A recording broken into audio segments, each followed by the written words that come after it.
How art thou fallen from heaven, O Lucifer, son of the morning? How art thou cut down to the ground, which didst weaken the nations? For thou hast said in thine heart, I will ascend into heaven, I will exalt my throne above the stars of God. I will sit also upon the mount of the congregation in the sides of the north. I will ascend above the heights of the clouds. I will be like the Most High. Yet thou shalt be brought down to hell, to the sides of the pit.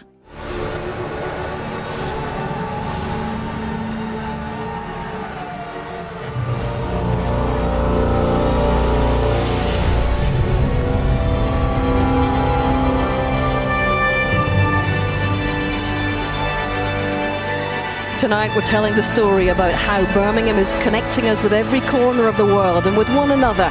It's been a dark period in our lives, but tonight we're going to sprinkle a little stardust on the ceremony.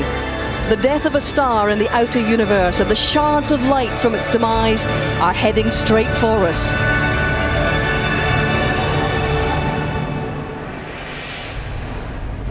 Here is Stella, well named, and she will find one of the shards.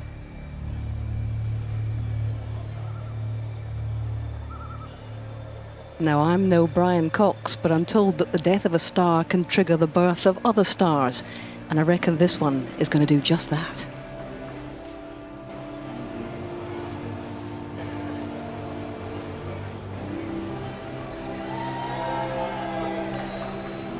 It is a reminder of our common ancestry, a reminder of where we all come from. Into that shard she whispers her hopes and dreams.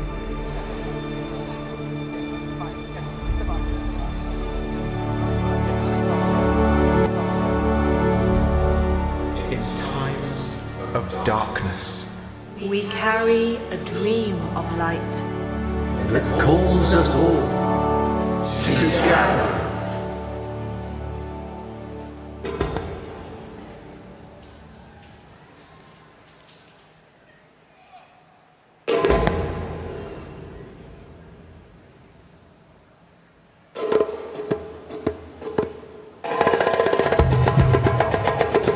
The African Sakara drums beat, sending out the call to gather from the Alexander Stadium.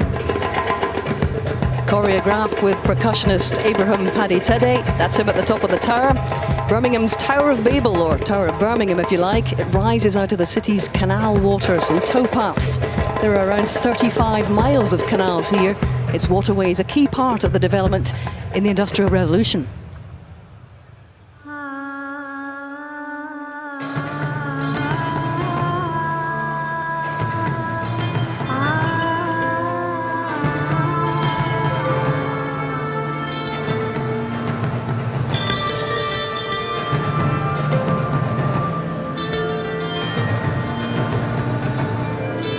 It is akin to a call to prayer. The call to gather goes out to all those others who have found their own shards, their own fragments of that star.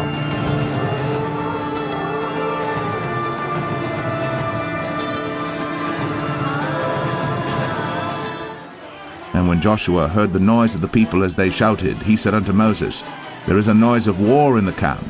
And he said, It is not the voice of them that shout for mastery, neither is it the voice of them that cry for being overcome, but the noise of them that sing do I hear.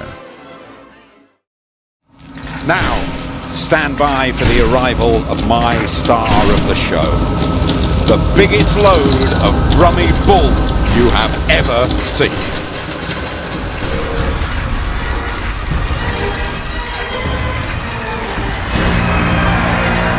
A terrifying sight. A monstrous bull on a rampage. Look at those eyes. Snorting smoke. Fabulous piece of machinery, the mechanics of it made in the centre of Birmingham, designed and built by 50 people over 5 months. It is 10 metres high to the tops of those horns. It will eventually have a permanent home in the centre of Birmingham. Who is going to calm the raging bull?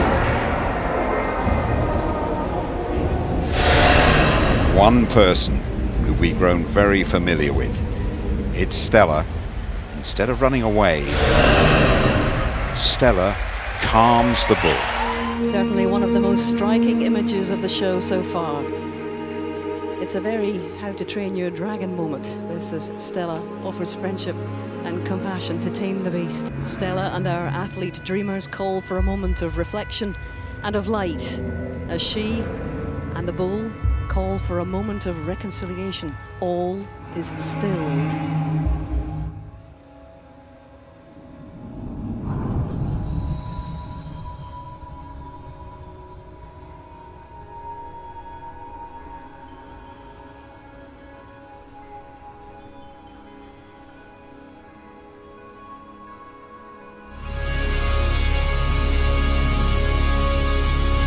Stunning display inside the Alexander Stadium. A wonderful piece of art.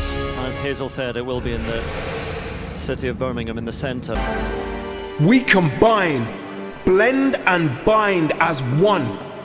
Every creed, colour and tribe, we come from Bron. Pop, sweets, Jerusalem. Turtle tunes, everyone.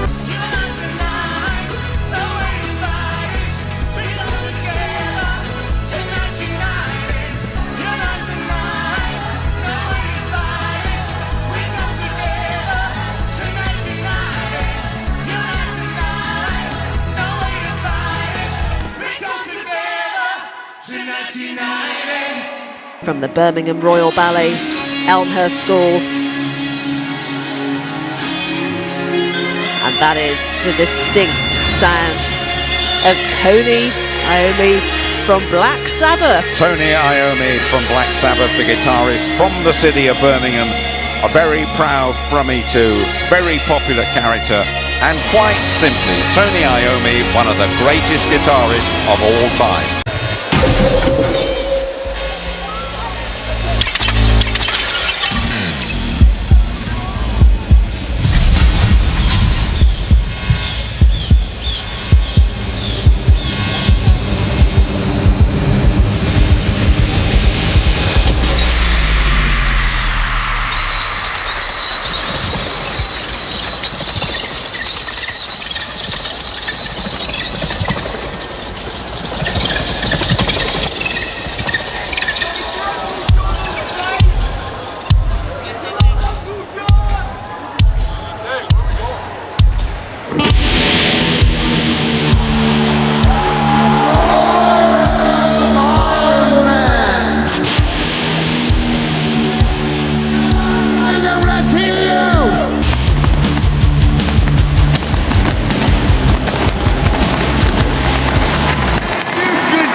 Ozzy Osbourne alongside Tony Iommi, Tommy Klooftos and Adam Wakeman. Plenty of fireworks to go with that performance.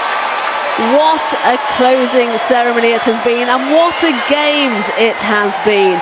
A joyous 11 days, a stunning sporting spectacle.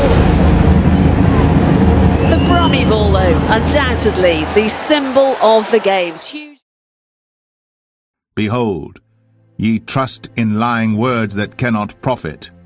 Will ye steal, murder, and commit adultery, and swear falsely, and burn incense unto Baal, and walk after other gods whom ye know not? And come and stand before me in this house which is called by my name, and say, We are delivered to do all these abominations? Is this house, which is called by my name, become a den of robbers in your eyes? Behold, even I have seen it, saith the Lord. Flee out of the midst of Babylon, and deliver every man his soul. Be not cut off in her iniquity, for this is the time of the Lord's vengeance. He will render unto her a recompense. Babylon hath been a golden cup in the Lord's hand, that made all the earth drunken. The nations have drunken of her wine, therefore the nations are mad. Babylon is suddenly fallen and destroyed. Howl for her, take balm for her pain, if so be she may be healed. We would have healed Babylon, but she is not healed. Forsake her, and let us go every one into his own country.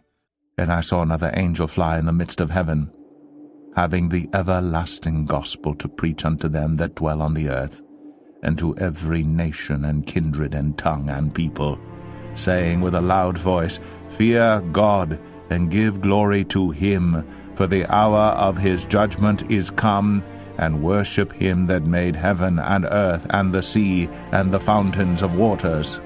And there followed another angel, saying, Babylon is fallen, that great city, because she made all nations drink of the wine of the wrath of her fornication. And the third angel followed them, saying with a loud voice, If any man worship the beast and his image, and receive his mark in his forehead or in his hand, the same shall drink of the wine of the wrath of God, which is poured out without mixture into the cup of his indignation, and he shall be tormented with fire and brimstone in the presence of the holy angels and in the presence of the Lamb. And after these things I saw another angel come down from heaven, having great power, and the earth was lightened with his glory. And he cried mightily with a strong voice, saying, Babylon the great is fallen, and is become the habitation of devils, and the hold of every foul spirit, and a cage of every unclean and hateful bird. For all nations have drunk of the wine of the wrath of her fornication, and the kings of the earth have committed fornication with her, and the merchants of the earth are waxed rich through the abundance of her delicacies.